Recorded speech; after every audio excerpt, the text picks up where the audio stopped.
চতুর স্বয়ং ভগবান নেমে এলেও বোঝাতে পারবে না। শুনে রাখো, মেয়েদের জায়গা, নারী জাতির জায়গা, আগে পুরুষরা নারীদেরকে দেখলে মা বলে সম্মান করত, এখন আর করে না। নারীদের জায়গাটা না নারীরাই নষ্ট করে দিয়েছে। এখন মায়ের বয়সী, আপনাদের এই কলকাতা শহরে মায়ের বয়সী কোনো মেয়েকে দেখলে মা বলতে ইচ্ছে করে?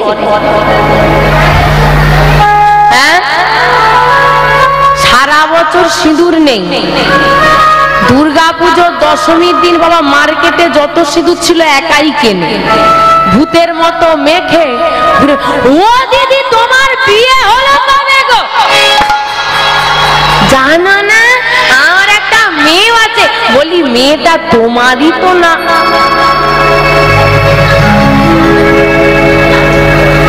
বলে, সিঁদুরটাও বছরে তো একদিন আসে। এই তো নারী জাতির অবস্থা। শোনো, তুমি মা, তুমি যদি নারী হয়ে মা হতে না পারো, জন্ম বৃথা। আর যে নারী জন্ম দিয়ে সন্তানকে ঝোপে ফেলে পালিয়ে যায়, ওই নারী হলো মা জাতির, নারী জাতির কলঙ্ক। আর এই রকম কিছু নারীর জন্য আজকে পুরো নারী জাতিটা কলঙ্কিনী হয়ে গেছে। আবার এমন কোন পুরুষও আছে বাবা, যদি কন্যা সন্তান হয়, নারী কন্যা সন্তান হয়, পুরুষ না হয়, পুত্র সন্তান না হয়, নারীকে আবার বলে, স্ত্রীকে বলে তোমাকে ত্যাগ করে দে। এইরকম পুরুষদেরকে বলি, হ্যাঁ হ্যাঁ গো, তোমার পুত্র সন্তান হয়নি বলে স্ত্রীকে ত্যাগ করে দেবে বললে? হ্যাঁ গো, যে মায়ের গর্ভ থেকে জন্ম নিয়েছো, বলতেই তো পারতে ভগবানকে নারীর গর্ভে যাব না, কোনো পুরুষের গর্ভে যাব। বলতেই তো পারতে নারী স্তনদুগ্ধ পান করব না, আগে অন্য কিছু খাবার দাও। তখন কেন খেয়েছিলি? ওই নারী মৃত্যু যন্ত্রণা সহ্য করেছিল বলে আজকে বড় হয়ে এত বড় বড় কথা বলছিস। ওই নারী যদি তোকে গর্ভে না ধরতো, এই পৃথিবীর আলা তোর দ্বারা দেখা হতো না। যার বুকের ওপর দাঁড়িয়ে আছো ধরিত্রী মা একজন নারী,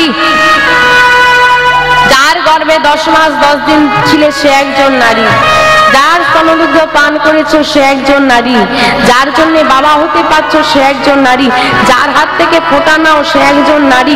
আর তোমার সন্তান নারী হলে দোষ?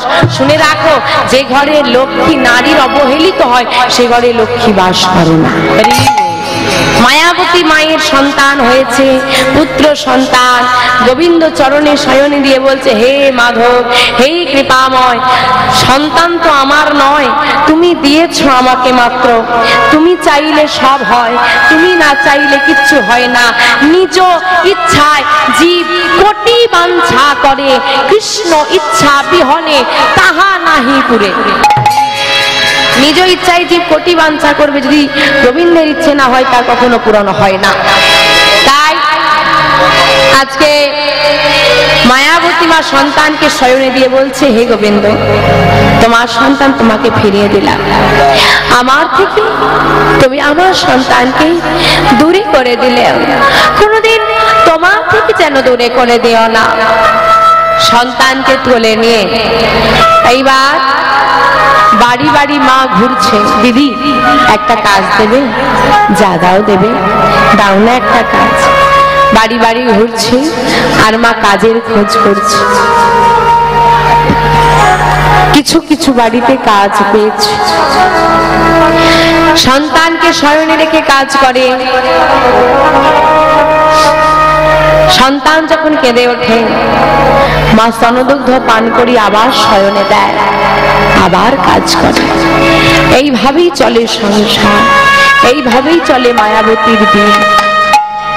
সর্বদা হাতে কাজ করে আর বদনে নাম বলে। কি বলে জানো?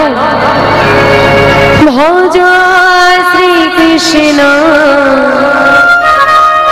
কহ শ্রীকৃষ্ণ লহ শ্রীকৃষ্ণ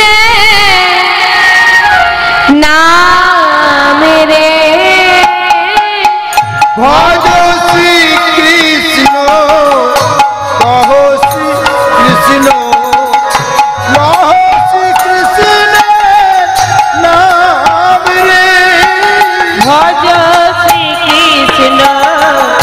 कहो श्री कृष्ण लाहो श्री कृष्ण नाम रे भजो श्री कृष्ण कहो श्री कृष्ण कहो श्री कृष्ण नाम रे भजो श्री कृष्ण कहो श्री कृष्ण लाहो श्री कृष्णের নাম রে কৃষ্ণকে ডাকলে আর একজনকে ডাকতে হয় সে কে গো কৃষ্ণকে ডাকলে কাকে ডাকতে হয় রাধা রাধা কৃষ্ণ রাধা মাধব রাধে শ্যাম আগে রাধা রানী তারপর কৃষ্ণ তো বাবা কিন্তু কলিযুগে একজন আছে একজনকে ডাকলে দুজনকে যুগলে পাওয়া যায় সে কে গো একজনকে ডাকলেই দুজনকে ডাকা হয়ে যাবে কে গোবিন্দের গোয়ার রাধারানী রা তাই নিয়ে হলো হ্যাঁ গৌরাঙ্গ মহাপ্রভু রাধা কৃষ্ণ মিলিত তনু গৌর হরি আমার গৌর হরিকে ডাকতে পারলে যুগলে পাওয়া যাবে তা যুগল মূর্তি চাও নাকি ডাকবে তো সবাই সবাই মিলে একটু করতালি দেবে ভজ গৌরাঙ্গ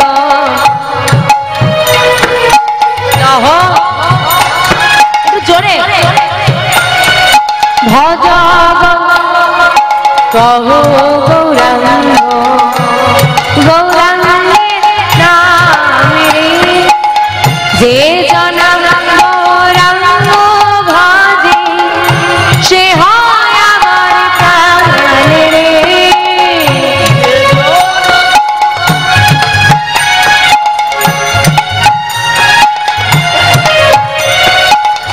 যে জনা গৌরাঙ্গ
বিহারী একে তো মা গর্ভে থাকাকালীন নাম করেছে তারপরে জন্ম নিতে নিতেই মায়ের এই যে নাম শ্রবণ করে করে বিহারীর হৃদয়টা পুরো কৃষ্ণময় হয়ে গেল দেখতে দেখতে বিহারী যত বড় হয় সংসারে অভাব ততই বাড়ে।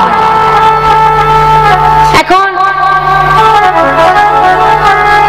বিহারীকে সেবা দিতে গিয়ে, বিহারীকে মানুষ করতে গিয়ে মায়ের সংসারে এতটাই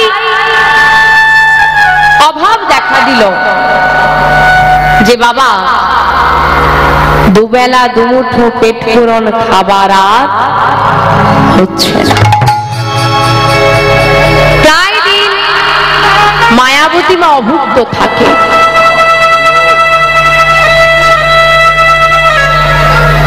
মায়ের এই কষ্ট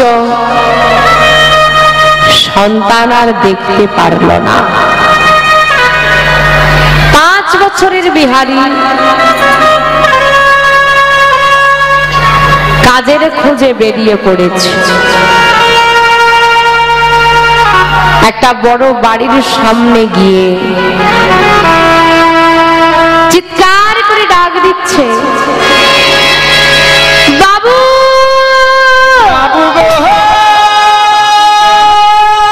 ও বাবু,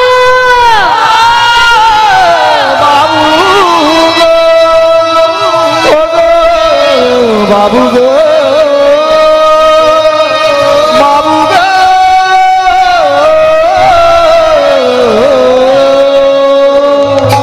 কে?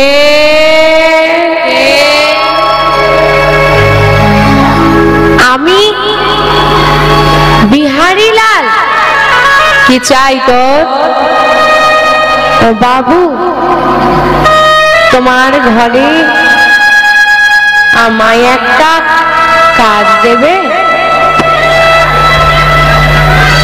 কথাটা শুনে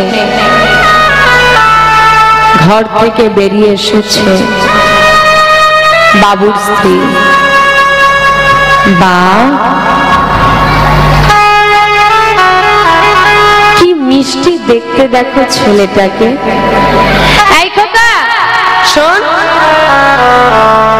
আয় আমার কাছে আয়। কাছে টেনে জড়িয়ে ধরেছে। কি নাম তো? আমার নাম বিহারী লাল। কি চাই তোর খোকা? তোমার ঘরে আমায় একটা কাজ দেবে? কাজ করবে?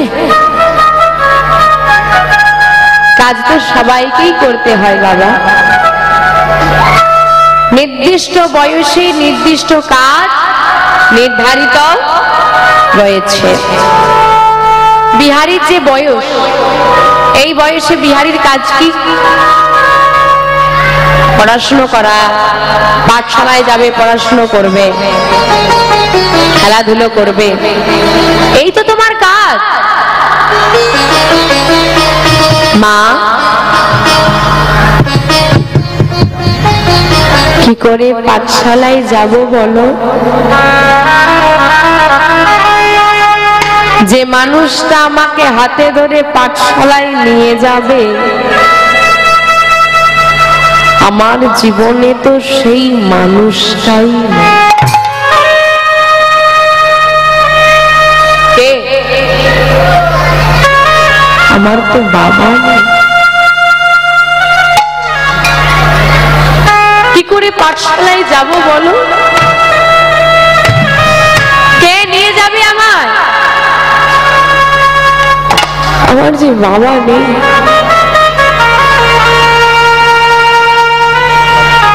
খেলা করতে গিয়ে আমি কতবার দেখেছি,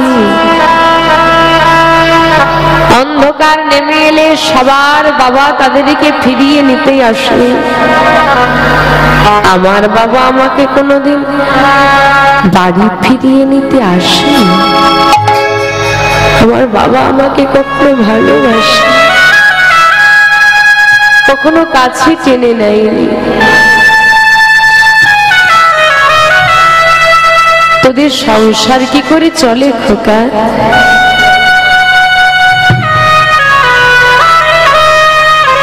মা পরের বাড়িতে কাজ করে, যা পায় তা দিয়ে আমার সেবা হলেও আমার মায়ের সেবা হয় না। দাও না মা একটা কাজ, যা দাও দেবে, সারা জীবন তোমার কাছে ঋণী হয়ে থাকি। অনেক আশা নিয়ে এসেছি মা, ফিরিয়ে দিও না। কি কাজ করবি বাবা তুই? তুই যে অনেক ছোট, তোমার ঘরের ওই গরুগুলো আমাকে চড়াতে দেবে? তুই তো পারবি না বাবা। ঠিক পারবো, দিয়ে তো দেখো, না পারলে না হয় পরের দিন থেকে আর আসবো না। কতটা আত্মবিশ্বাস থাকলে এত বড় কথা বলা যায়। না পারলে তার মানে আমি পারবো, এই ভরসা আছে। বাড়িতে এসে মাকে যেই না বলেছে, মা কিছুতেই তাকে যেতে না, আমি তোকে যেতে দেব না।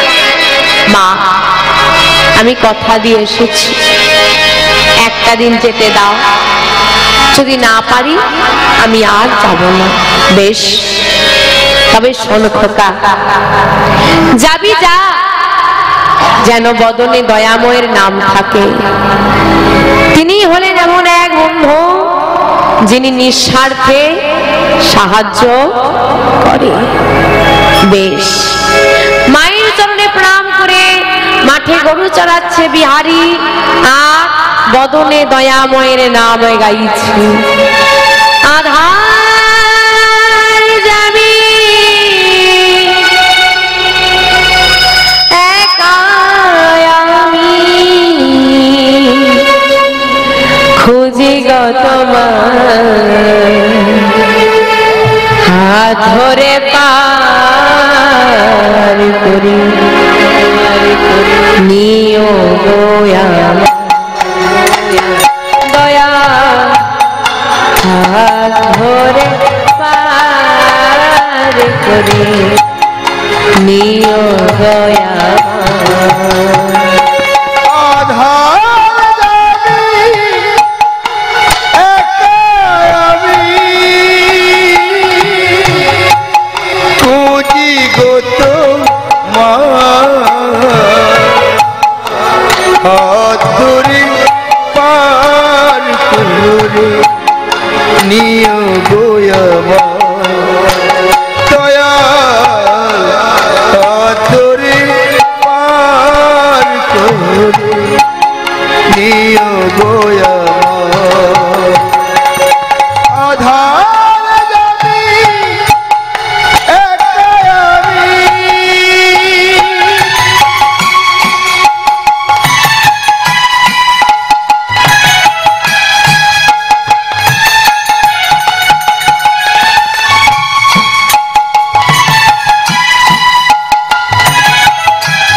রাধারমণ মদন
ধরে পার করে তাই হরি হরি হরি দয়াল হাত ধরে পার করে নিও গো আমার